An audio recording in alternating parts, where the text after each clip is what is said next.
ከነቢያችን ሰለላሁ ዐለይሂ ወሰለም የሚያገለግላቸው አንድ አይሁድ ነበር። ወጣት ልጅ ነው። በቃ ይወዳቸዋል። ዝም ብሎ በአካባቢያቸው ሲኖር የነበረ አይሁድ ነው። ይወዳቸዋል ነቢ ሰለላሁ ዐለይሂ ወሰለም። እርሳቸው አንተ አይሁድ ነህ እና ሄድ ከዚህ አላሉት። በቃ ያገለግላቸዋል። እዛ በቃ ይወዳቸዋል። ካን ዩሒቡ ነቢ ሰለላሁ ዐለይሂ ወሰለም። ከዕለታት አንድ ቀን ይሄ ልጅ ጠፋ ከዚህ አካባቢ። ፈሰአለ ነቢ ሰለላሁ ዐለይሂ ወሰለም ፈቃል አይነ ልጉላም አልየሁዲ፣ ያ አይሁድ ልጅ ጠፋኝ አሉ ነቢ ሰለላሁ ዐለይሂ ወሰለም። ተመልከቱ። እነሁ መሪዶ ያ ረሱላህ፣ እርሱ ታሟል፣ ቤቱ ተኝቷል፣ አንተ የአላህ መልእክተኛ አሏቸው። አሁንም ስለ እርሱ መጠየቃቸውን አላቋረጡ። የት ነው ቤቱ? ሂጄ መጠየቅ አለብኝ፣ በእኛ ላይ ሁኔታው አለውና ጌታቸዋል። ነገሯቸው ቤቱን። ቤቱ ሩቅ ነው። ነቢ ሰለላሁ ዐለይሂ ወሰለም በዚያ በተከበረ እግራቸው እየተራማመዱ ሄዱ። እቤት ድረስ ደረሱ። እቤቱ ደረሱ። መቼም ነቢ ሰለላሁ ዐለይሂ ወሰለም ቁርአን እንዳዘዛቸው የሰው ቤት ሳታስፈቅድና ሰላምታን ሳታቀርብ እንዳትገባ ብሏል ቁርአን አይደለ? ሰው ብሎ አይገቡ። ላ ተድኹሉ ቡዩተን ገይረ ቡዩቲኩም ሐታ ተስተእኒሱ ወቱሰሊሙ ዐላ አህሊሃ እንዳላቸው የዚህ ቤት ባለቤት ብለው አስፈቀዱና ይፈቀድልኛል ግባሉ። ተፈቅዶልሃል ሙሐመድ ግባ አላቸው። አይሁድ ያውቋቸዋል። አይሁዶች ነቢይ መሆናቸውን በደንብ አድርገው ያውቁ ነበር። ለምን ከእስማኤል ዘር ወጣ ከኢስሐቅ ለምን አልወጣም? ነቢይነት ከኢስሐቅ ካልሆነ አንቀበልም ብለው በቅናት በክህደት በትዕቢት ተሞልተው ነው ሳይቀበሏቸው የቀሩት ብዙዎቹ አይሁዶች። ከዚያ በኋላ ልግባሉ።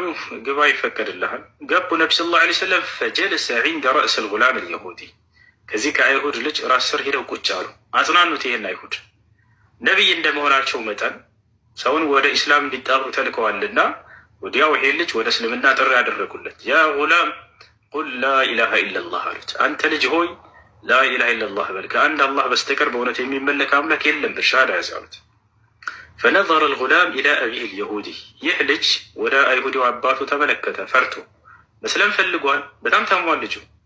መስለም ፈልጓል፣ ግን አባቱን ፈራ። አባቱ ገባው መስለም እንደፈለገና እሱን እንደፈራ። ያ ቡነየ አጢዕ አብልቃሲም አለ፣ ልጄ ሆይ የቃሲምን አባት እሺ በላቸው አለ። አየ አይሁዶች ያውቃሉ እውነት ላይ እንዳሉ ነቢ ሰለላሁ ዐለይሂ ወሰለም። ትዕቢት ብቻ ነው የያዛቸውና ያወጠራቸው። ከዚያ በኋላ ልጁ በደስታ አሽሀዱ አን ላኢላሃ ኢለላህ ወአነከ ረሱሉላህ አለ።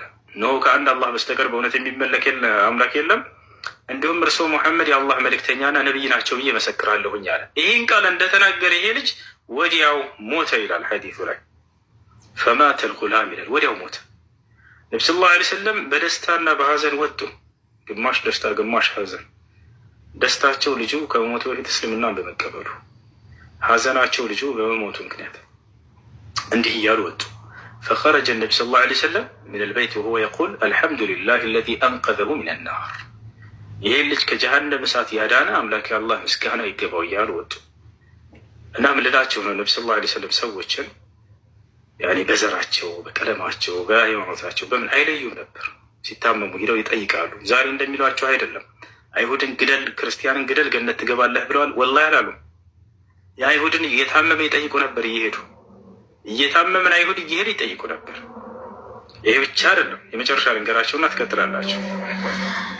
ነቢያችን ሰለላሁ ዐለይሂ ወሰለም ገና ነቢይ ተደርገው ማስተማር በጀመሩበት ጊዜ ስማቸውን የመካ ከሃዲያኖች እያጠፉ ባሉበት ጊዜ አዲስ መንገድ ይዞ መጥቶ የአባቶቻችንን መንገድ ጥሎ ምናምን ብሎ ስማቸውን እያጠፉበት ባለበት ጊዜ ነቢያችን ሰለላሁ ዐለይሂ ወሰለም የሆነ ቦታ እየሄዱ እያለ በጣም ፀሐይ ነው፣ የመካ ፀሐይ ታውቁታላችሁ።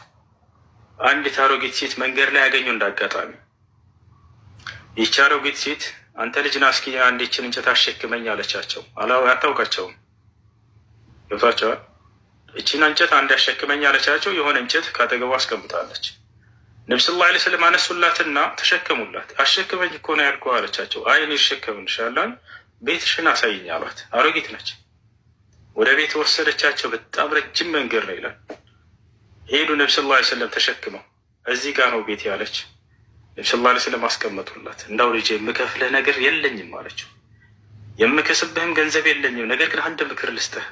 አንድ ሙሐመድ የሚባል መጥፎ ሰው ተነስቷል፣ ነቢይ፣ አደራ እሱን እንዳትከተል፣ የእሱን ባህሪ ያጊተህ እንዳትበላሽ አለችው። አንተ ጥሩ ልጅ ነህ አለቻቸው። ፈከይፈ ለው ኩንቱ አና፣ ያ ሰው እኔ በሆንስ አሉት ብለው ጠየቋት።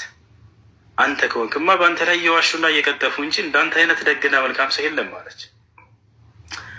ነቢ ሰለላሁ ዐለይሂ ወሰለም ሰዎች ሳያውቋቸው ይሰድቧቸዋል፣ እንቋሿቸዋል፣ ዝቅ ያደርጓቸዋል። በማንነታቸው ሄደው ሳያቸው ሌላ ናቸው። ምንላቸው ነው? ዛሬ እርሳቸውን ክፉ አድርገው ይቀርጹላቸዋል። ክርስቲያንን የገደለ አይሁድን የገደለ ገነት ይገባል ብሏል ሙሐመድ፣ እንደዚህ ነው ይሏቸዋል። ወላሂ ትክክለኛ ታሪካቸውን ከሙስሊሞች አንደበት ሂዳቸው ስሙ፣ ወይም ደግሞ ስለ እርሳቸው ትክክለኛ ማንነታቸውን ሂዳቸው እዩ። ማንኛውም ነቢይ በእርሳቸው ነው የሚለካው። እርሳቸው የስነ ምግባር ማማ ናቸው። አላህ ስብሐነሁ ወተዓላ ነው ይሄን የመሰከረላቸው፣ ፍጡር እንዳይመስላቸው። ወኢነከ ለዐላ ኹሉቅን ዐዚም፣ ሙሐመድ ሆይ አንተ በታላቅ ስነ ምግባር ላይ ነህ ብሎ ነው የገለጻቸው። ስነ ምግባር አላህ አይደለም ያ ጀማዓ አስተውሉ። በታላቅ ስነ ምግባር ላይ ነህ። በቃ የሰው ልጆች የስነ ምግባር ልኬት እርሳቸው ናቸው። ሁሉም በእርሳቸው ይለካል። ይወታቸዋል። ዘካሁ ፊ ኹሉቂሂ ዐለይሂ ሰላቱ ወሰላም ፈቃለ ኢነከ ለዐላ ኹሉቅን ዐዚም ወዘካሁ ሱብሓነሁ ወተዓላ ፊ ዐይኒሂ ዐለይሂ ሰላቱ ወሰላም ፈቃለ ማ ዛገ አልበሰሩ ወማ ጠጋ። ዘካሁ ፊ ዑምሪሂ ዐለይሂ ሰላቱ ወሰላም ፈቃል ለዐምሩከ ኢነሁም ለፊ ሰክረቲሂም ያዕመሁን። እንደው ስለ እርሳቸው ተወርቶ አይዘለቅም።